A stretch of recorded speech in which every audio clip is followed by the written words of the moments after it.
할렐루야, 맛있는 게 온라인 예배 들으신 여러분을 주님의 이름으로 환영합니다. 저번 주 수요일을 기점으로 사순절 절기가 시작되었습니다.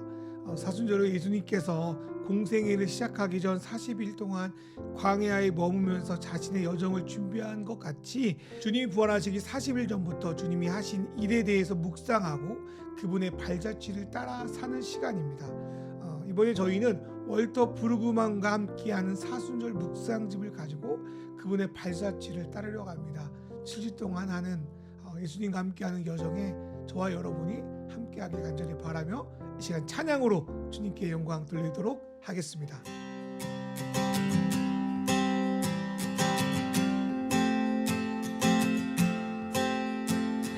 내 평생 사는 동안 주 찬양하리.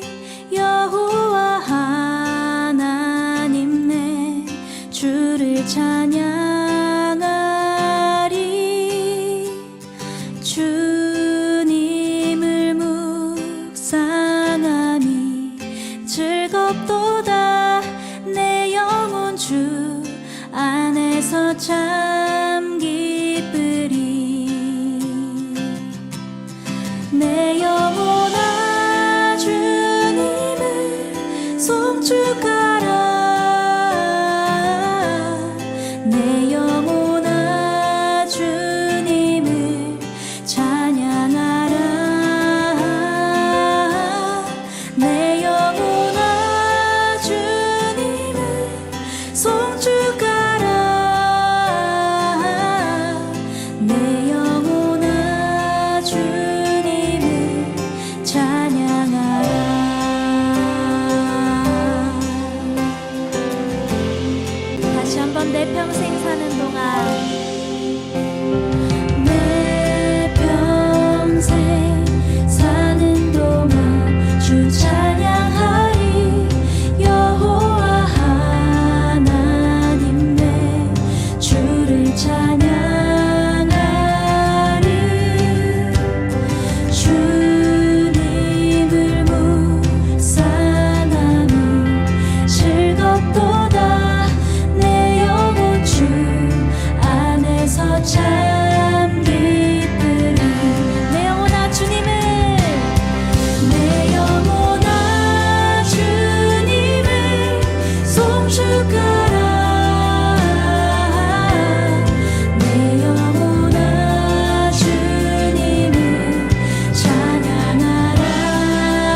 주의 거룩한 보혈로 세워진 살아 숨쉬는 교회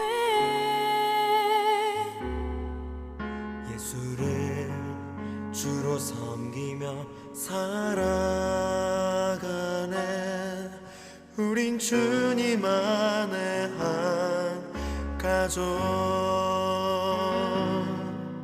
하늘 아버지 우리 안에 계시네. 우린 그날 향한 하늘 가족. 아버지여 우릴 도우사 사랑하게 하소서. 주의 영광을 보내 우린 하늘의 가족.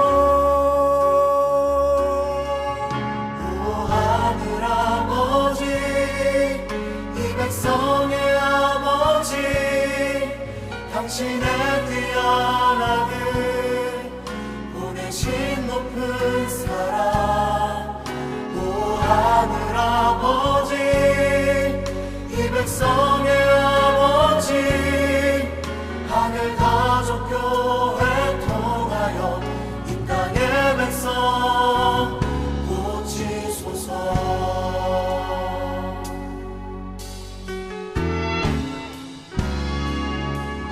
우리는 주의 거룩한 보혈로 세워진 살아 숨쉬는 교회. 예수를 주로 섬기며 살아가네. 우린 주님 안에 한 가족. 하늘 아버지 우리 안에 계시네. 우린 그날 향한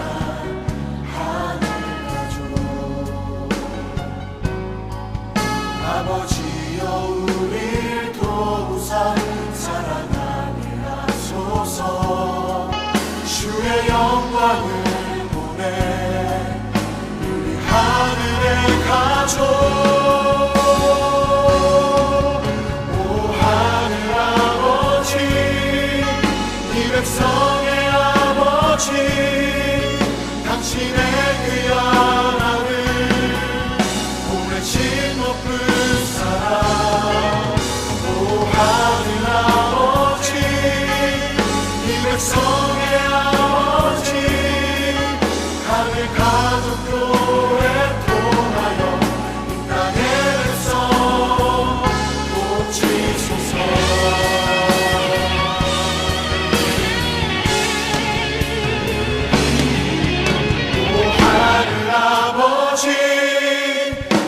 백성의 아버지, 당신의 귀한 아들 보내신 높은 사랑.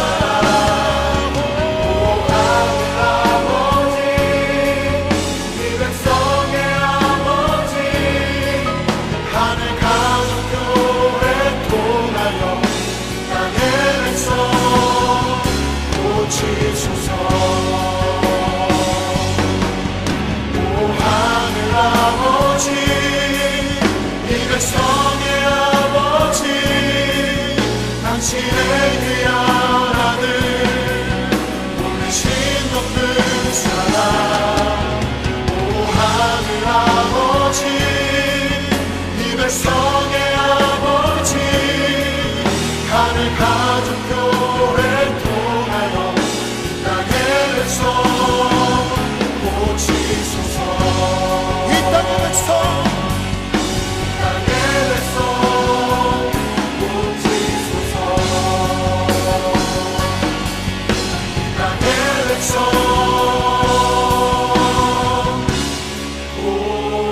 고치소서.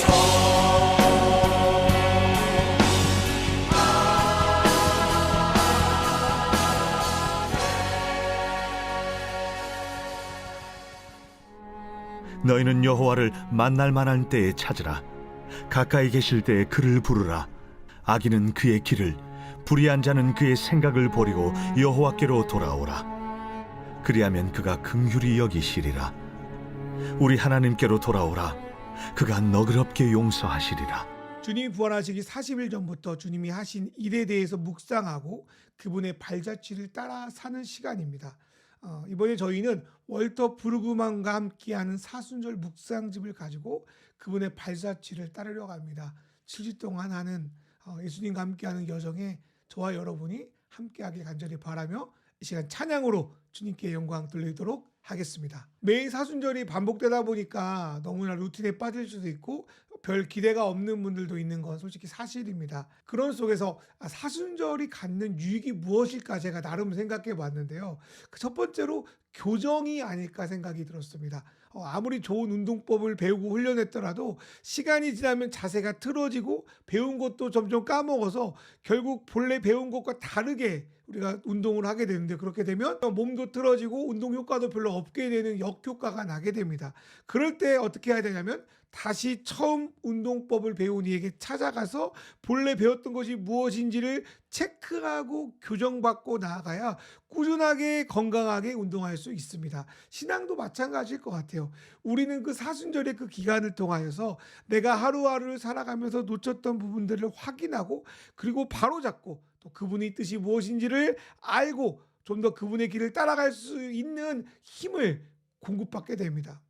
두 번째로 사순절을 지내는 유익은 심화입니다. 우리는 그리스도인이 된 이후에 하나님의 말씀을 계속 듣고 배워갑니다. 그러나 거기 담겨있는 의미와 영성을 한 번에 깨닫고 누리는 사람은 거의 없습니다. 예수님의 말씀을 저자직강으로 들었던 제자들도 처음에는 그 말씀의 뜻을 온전히 알아듣지 못했습니다.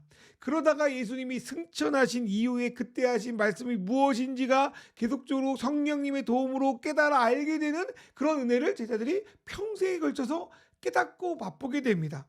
저는 여러분 안에 있는 복음이 이번 사순절을 통하여 이전보다 더 깊어지기를 주님의 이름으로 축원합니다.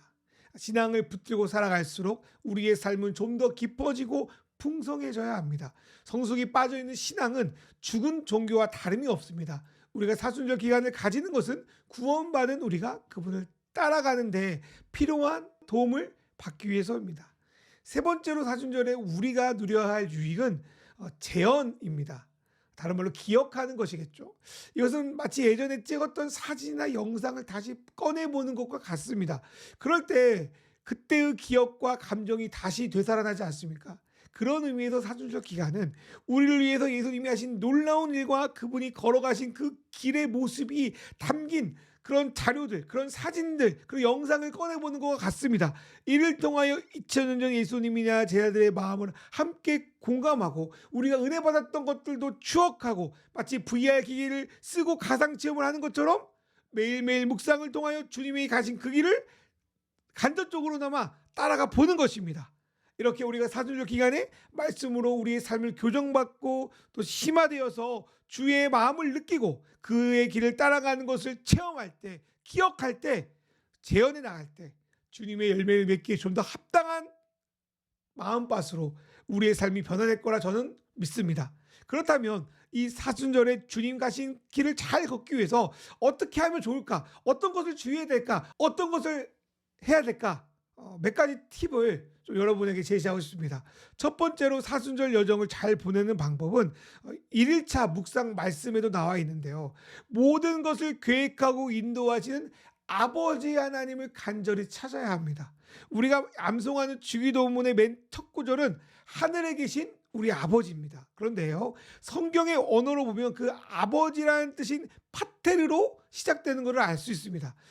그런 의미에서 기독교의 기도는 하나님을 아버지로 받아들이는 자들에게 열려있는 기도고, 우리가 걸어가는 이 길도 아버지의 은혜가 아니고는, 아버지의 간섭이 아니고는 절대로 나갈 수 없는 길인 것입니다. 우리를 너무 사랑하셔서 예수님을 보내서 구원의 길을 여신 그 아버지, 예수님이 그러신 것처럼 우리도 그 길을 가게 하셔서 당신과 하나 되게 하신 그 아버지를 찾고 그분의 이름을 진실되게 부르고 그분의 은혜를 누리고 나아갈 때 우리는 사순절에 묵상을 풍성하게 할 수 있습니다.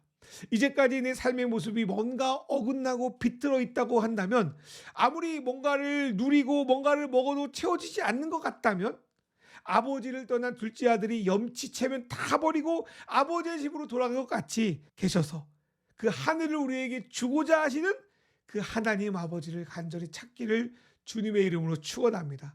그럴 때 사랑이 많으시고 우리를 불쌍히 여기시는 아버지께서 우리를 품 안에 안으시고 우리와 다시 새롭게 시작하실 줄 저는 믿습니다. 두 번째로, 우리가 사순절 기간 주님의 길을 잘 걷기 위해서는 우리 안에 있는 모든 염려를 내려놓아야 합니다. 이것은 우리가 묵상 3일차를 통하여 말씀하신 것 중에 하나입니다. 솔직히 우리가 세상에 열심을 내는 원동력 중에 하나가 바로 염려와 걱정입니다. 적당한 염려는 당연히 우리의 삶을 든든히 지키는 방어 기제가 될 수 있지만, 그게 심하게 되면, 그게 정도를 넘어서게 되면 그 염려를 해결하기 위한 삶에만 집중하게 됩니다. 실제 뉴스나 광고를 보면 수많은 걱정거리가 우리에게 수많은 말들을 해옵니다. 저것을 사야만, 이것을 해야만 불안에서 해방될 수 있다는 여러 가지의 메시지는 우리의 지지그만을 흔들고 우리를 늘 불안하게 만듭니다. 그 염려를 제거하기 위한 사람들의 방식이 매우 다양하게 나타납니다. 사람들에게 배신받을까봐 두려워서 먼저 뒤통수를 치기도 하고요. 물질이 있으면 평안할까 싶어서 수단과 방법을 가리지 않고 오로지 모으고 쌓는 일에만 열중하다가 정작 아무도 쓰지 못하고 인생을 하직하는 경우도 있습니다. 이러한 모습은 누가복음 12장 부자의 비유를 통하여 예수님이 말씀하셨습니다. 또 그런데 어떤 사람은 신앙생활도 염려함으로 열심히 하시는 분이 계십니다. 주님은 우리에게 평안을 위한 복음을 주셨는데 계속 염려하다 보니까요, 어떤 이들은 바리새인처럼 수많은 규칙을 만들어서 내게 있으면, 그것을 잘 지키면 하나님 날 괜찮게 여겨주겠지라고 거짓 안정을 누리는 분들이 있습니다.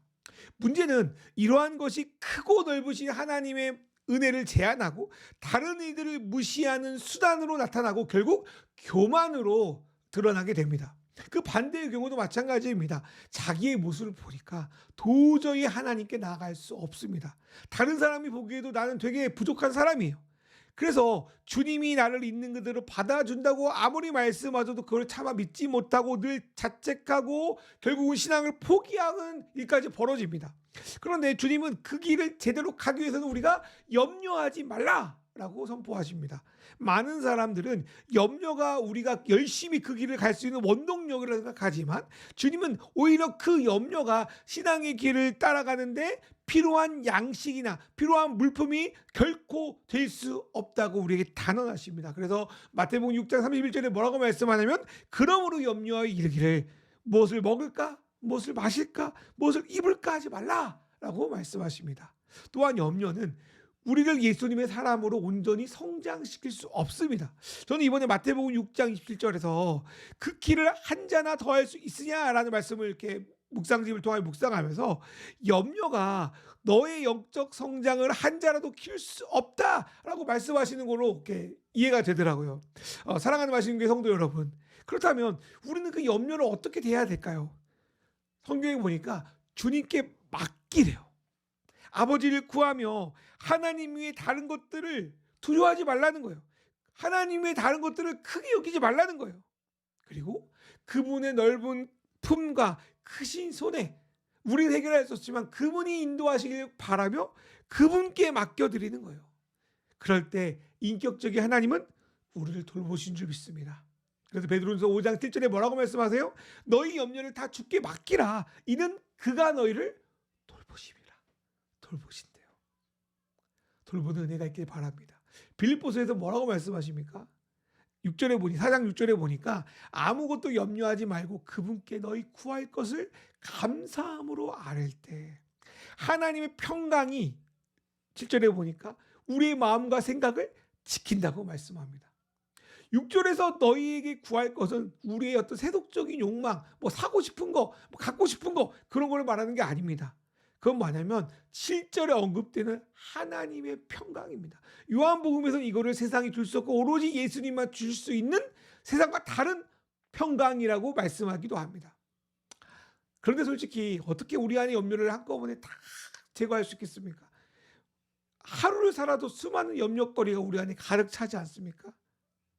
그러나 사순절에는 주여 염려를 내려놓겠습니다. 주님을 신뢰하겠습니다. 내가 염려함으로 일하는 것이 아니라 주님의 사랑으로 일하겠습니다라고 다짐하며 나갈 때 우리 안에 있는 쓸데없는 염려가 점점 벗겨지고 하나님의 놀라운 평강의 선물이 저와 여러분에게 이 사순절 기간에 임하기를, 그렇게 그 풍성하게 나타나기를 간절히 소망하겠습니다. 세 번째로 사순절 기간을 알차게 보내려면 유혹을 분별하는 법, 그것을 배워야 합니다. 유혹은 거대하고 막 확실하게 막 무섭게 다가오는 것이 별로 없습니다. 대부분 은은하게 교묘하게 우리의 마음을 건드려서 우리의 신앙의 정체성을 거스리는 그런 행동들을 자기 압내하게 만들게 꼬십니다. 마치 하를 뱀이 은근슬쩍 꼬신 것처럼 말입니다. 이 유혹의 소리에 하나 둘 타협하다 보면 눈덩이가 불어나는 것처럼 더 이상 돌이킬 수 없는 상태까지 이르게 됩니다. 앞에서 말씀드린 대로 사순절은 예수님의 광야에서 40일 시험을 모티브로 하고 있습니다. 광야에서 예수님을 가장 위협했던 것은 광야의 추위나 배고픔도 아니었어요. 그 상황에서 배고플 때 가장 필요한 걸 주겠다는 그 사단의 속삭임이었습니다. 유혹은 우리의 일상 가운데 늘 스쳐간다고 그래요. 우리는 그걸 막을 수 없잖아요.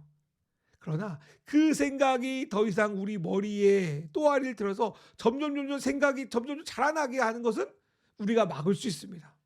예수님도 그러셨죠. 우리는 이 세상 속 수많은 소리에 노출되어 있습니다.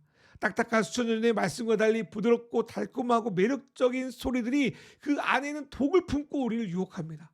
그 소리는 자기 권리라는 이름으로 서로 간의 차별을 조장하고요. 자신과 다르다는 것을 가지고 상대를 혐오하게 만들고요. 나보다 못한 이들을 게을러서 그렇다고 판단하게 합니다.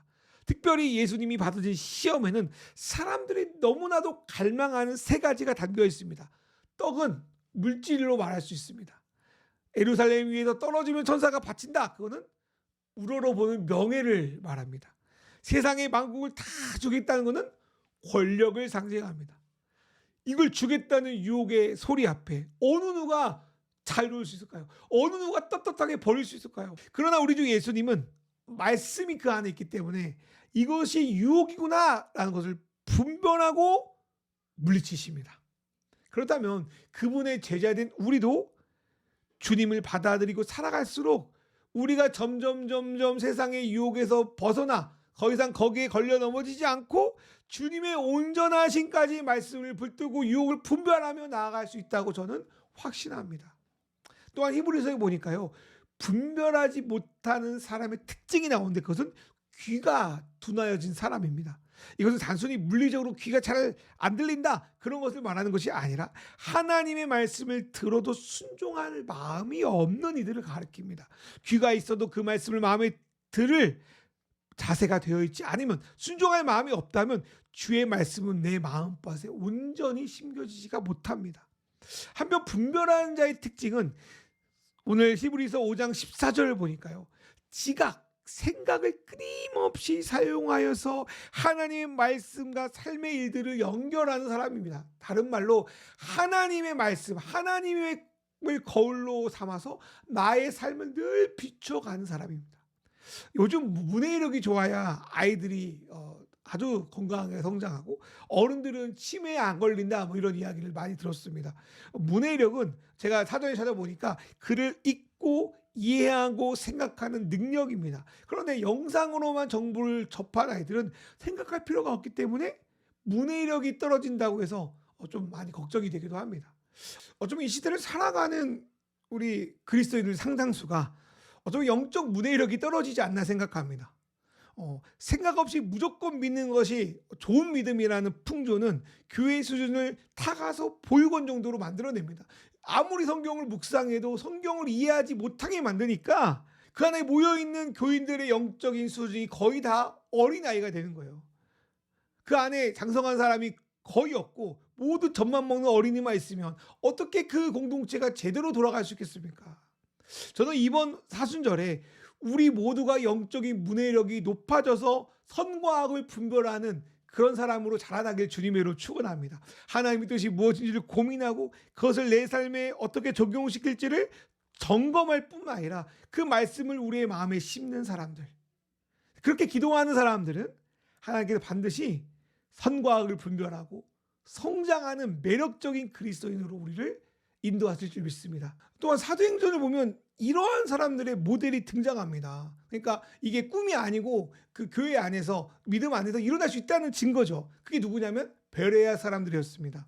저는 저와 여러분이 이번 사순절에 예수님을 따라 베레아 사람들처럼 말씀의 문해력이 높아지고, 그러니까 마음으로 말씀을 받고 이게 진짜 그런가 계속적으로 생각했다는 거 아니에요. 분별했다는 거 아니에요. 그리고 그 말씀을 받아들임으로 순종함으로 인하여 유혹을 분별하는 실력이 점점 자라나길 간절히 소망합니다. 그런데 솔직히 세상을 살아가는데 하늘의 왕이신 그 하나님의 발자취를 따라가는 거 쉽지 않습니다. 당연하잖아요.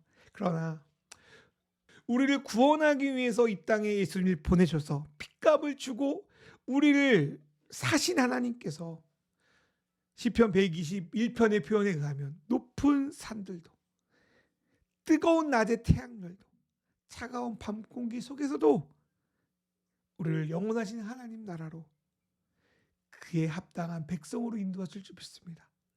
내가 산을 향하여 눈을 들었는데 어떻게 올라가지 걱정하는데 그 위에 보이지 않지만 그 모든 과정을 함께 하실 하나님을 보고 내 도움은 이 산도 저 태양도 저 달도 모두 다고 지으신 하나님의 있구나 라고 고백할 때 저와 여러분의 이번 사순절이 하나님의 뜻대로 인도함 받고 하나님의 온전한 백성으로 자라날 줄 믿습니다.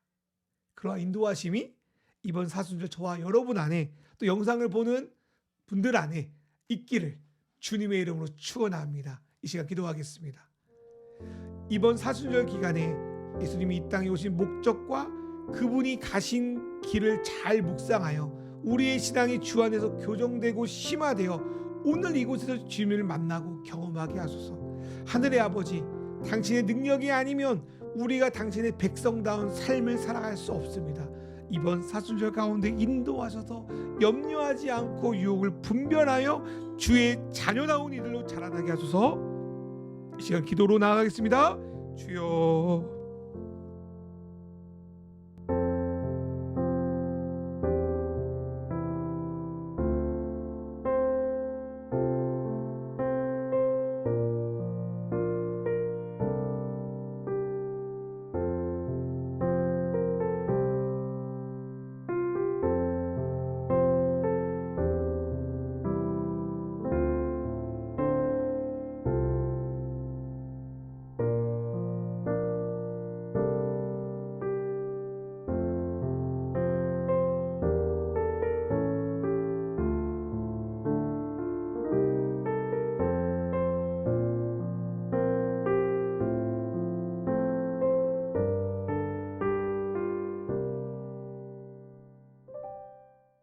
아버지, 하늘 아버지, 이 시간 당신을 찾습니다.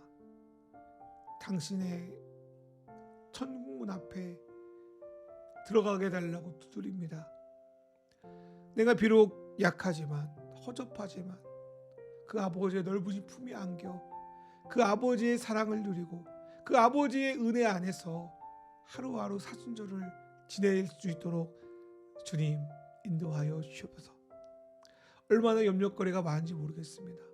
내 삶을 주관한 수많은 염려거리를 이 시간 내려놓고 내 양식은 하나님께 있다, 내 힘은 하나님께 나온다는 고백을 통하여 주님 앞에 염려를 내려놓고 나아갈 수 있도록 인도하여 주십시오. 수많은 유혹이 우리를 사로잡습니다.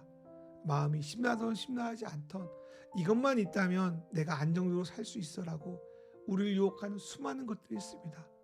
그러나 예수님께서 광야에서 그 유혹의 속삭임을 말씀으로 물리친 것처럼 우리 안의 말씀이 그냥 기계적으로 읽는 말씀이 아니라 이해하고 받아들이고 순종하여 정말 살아있는 말씀으로 우리 안에서 나아갈 수 있도록 주님 축복하여 주시옵소서.